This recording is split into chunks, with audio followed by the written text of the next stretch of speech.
I made this video a minute ago and I just watched it and I didn't even talk about anything I actually wanted to talk about. I think I rambled for 12 minutes about how it's coming up on the anniversary of B's passing. And that's not funny, but so I wanted to talk about emotions and anniversaries. I've heard of people having anniversaries surrounding trauma or traumatic events, and I never really understood what that meant until now, because I've been experiencing that. This is around the time of year when my area of the world went on a lockdown for COVID, and I was not going to be in B's physical presence ever again, little to my knowledge. I didn't know I was never going to see her again with her being alive. I saw her again, like I said, in another video. I saw her in a box, in a coffin. But I didn't know that's how I would see her when I saw her again. So around this time is about the time that we all got sent home from work, and I was going to go celebrate, because this is also around the time of my dad's birthday. My dad's birthday was just yesterday. And so I was going to go celebrate my dad with her, and we were going to go one day. We took work off, and like I took some days off and everything, and to be able to spend time with her and be able to celebrate my father. And then we all got put in lockdown, and so I never got to be around her again. And then also at the end of the month is the anniversary of my dad's passing, and in about 2 months is the anniversary of Brandina's passing. So there's a lot of anniversaries coming up for me, and I was all like being a little badass earlier and was like, I'm not gonna let this bother me. I'm not gonna let this affect me. Anniversaries are just what they are, anniversaries, and I'm not gonna let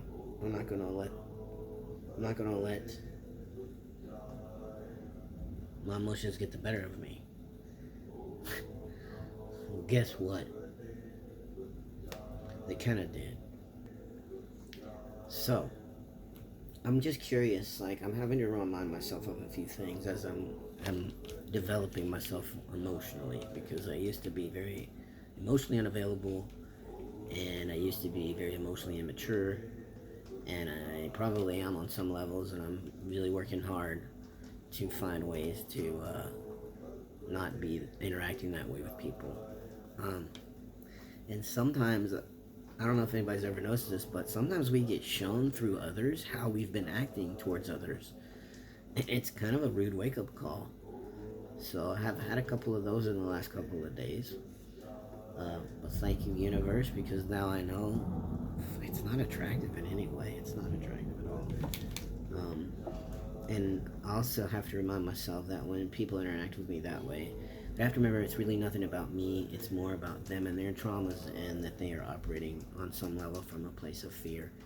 And I cannot harp about how these other people do it, because I've done it myself before, and I will probably do it again at some point in my life. I feel that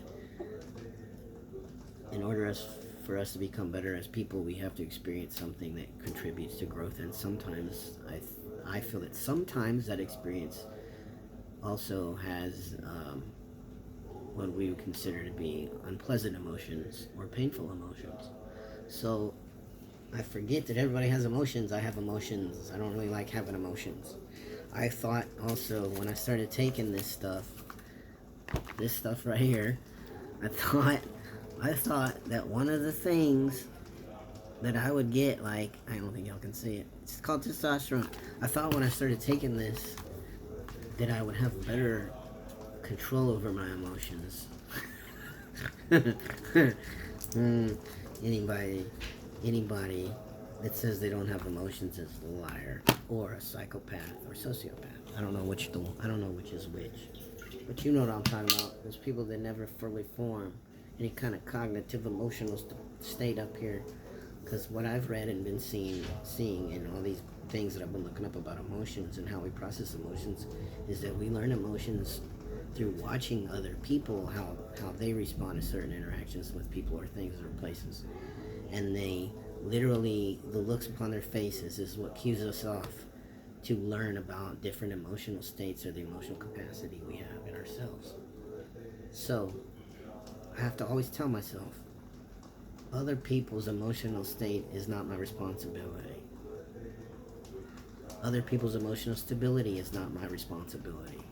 Nor, nor is it someone else's responsibility for my emotional state or my emotional stability. That is always up to me. And man, that is a hard fucking kabowie to learn, boy. Let me tell you something. It's not easy. It's not easy for some people, especially if you're empathic on some level, or you're just a really compassionate person on any level. I think sometimes it's hard to like set emotional boundaries and tell people no, that you're not emotionally available, even though you want to be emotionally available for them, and you see them hurting and that they need support or whatever. Sometimes you have to say no. I had to do it to my friend today. He's going through some stuff, and he asked me if I had the bandwidth to help him, and I said, I'm sorry, I'm gonna have to be honest with you, but I don't today because I'm going through my own shit. And I don't like saying that to people because I like to help people on some level. I like to see people succeed. It's a nice feeling when you see people winning, or what their perception of success or winning is for them. Like, that's the other thing I think we forget while we're here, is that it's all about perception. Being here is all about perception.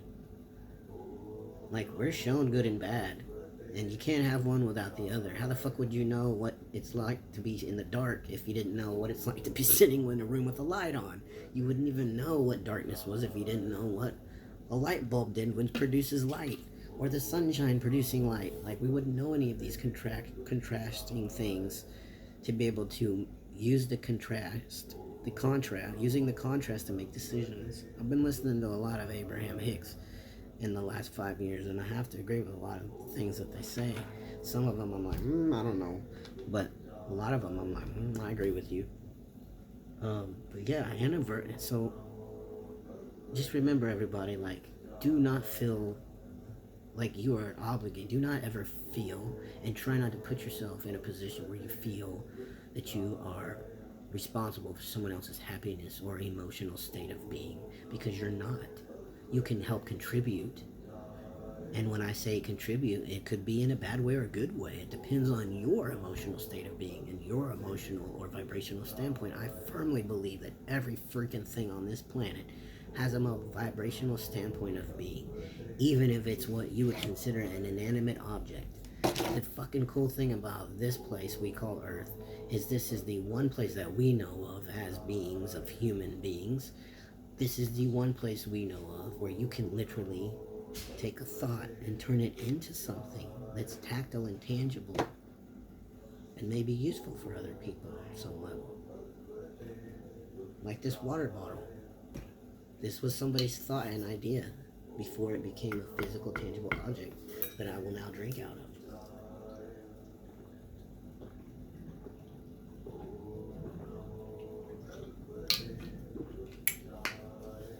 So, isn't that fucking cool? I just think it's pretty awesome. Also, I'm learning the other reason we come here is so we get to experience what it's like to be physically expressive with somebody else about our emotions.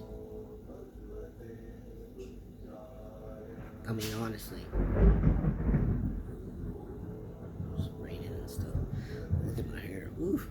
Honestly, think about it. Where else do you get to physically express your feelings about something?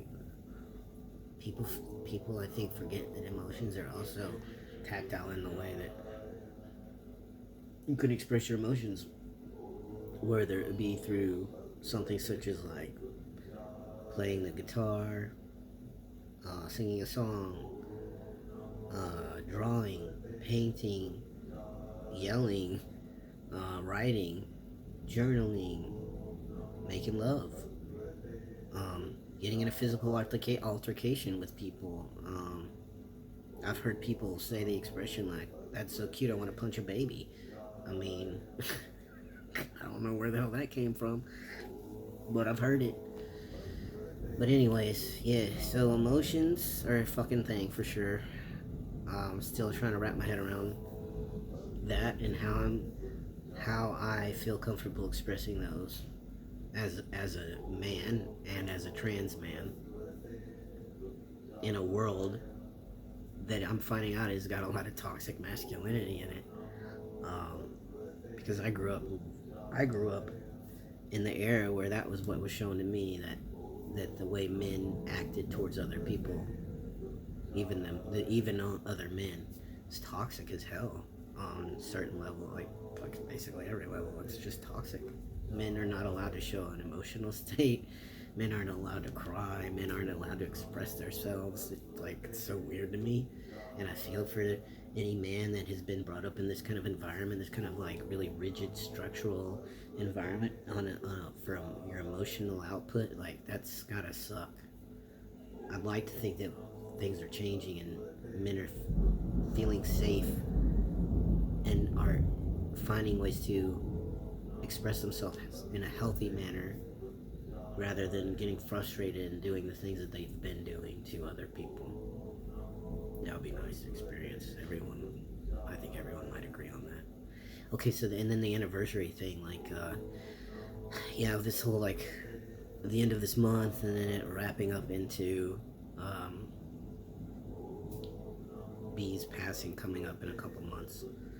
That's a thing. So if you know anybody that's experienced some kind of trauma or some traumatic event, an emotional event for them, something that's very impactful for them, um, give them a little leeway and some compassion and try to be there for them. And I think that might mean that you just listen. It doesn't. I don't feel that it means you fix their problem or try to fix their problem of why they're feeling the way they're feeling. Just listen.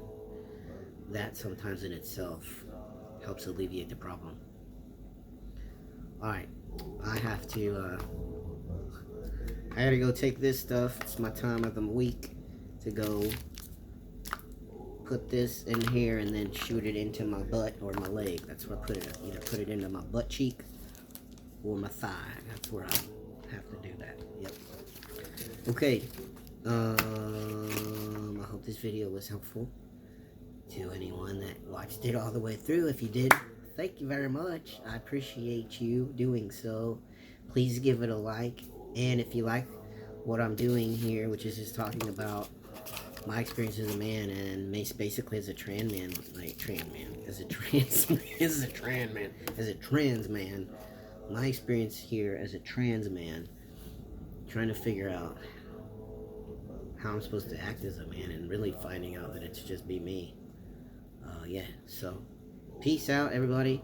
Have a wonderful day. I will talk to y'all later. Bye.